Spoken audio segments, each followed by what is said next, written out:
ఔదార్యాన్ని మానవ సంబంధాల పునాది అని భావిస్తారు.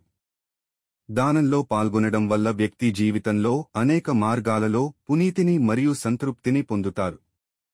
హిందూ, బౌద్ధ, జైన వంటి పలు ధార్మిక సిద్ధాంతాలు దానం వల్ల పరలోకంలో పుణ్యం సంపాదిస్తారని చెబుతాయి.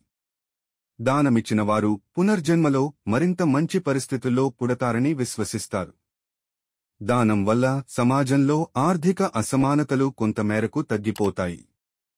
పేదలకు, ఆపదలో ఉన్న వారికి సహాయం చేయడం ద్వారా సమాజం సమతామూల్యాలు పొందుతుంది. దానం చేసినప్పుడు మనస్సులో ఆత్మసంతృప్తి కలుగుతుంది. ఇతరులకు మేలు చేయడం ద్వారా మనసు తృప్తి పొందుతుంది. అదే ఆడవాళ్లు దానం చేస్తే ఆరోగ్యానికి కూడా చాలా మంచిది.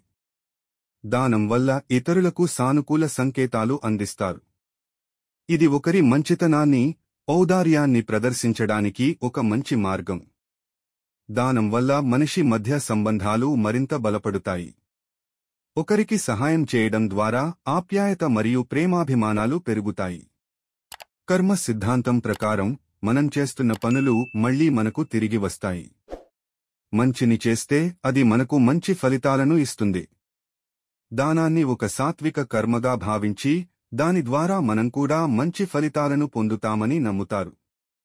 మొత్తం మీద దానాధర్మం వ్యక్తిగతంగా, సమాజానికి, మనసుకు మరియు ఆధ్యాత్మికంగా ఎంతో మేలు చేస్తుంది. అందుకే మన పూర్వులు దానానికి ఎంతో ప్రాముఖ్యత ఇచ్చారు. మరీ ముఖ్యంగా ఆడవాళ్లు దానం చేస్తే సమాజంలో ఈర్ష్యద్వేషాలు మటుమాయం అంటున్నారు పెద్దమనుషులు.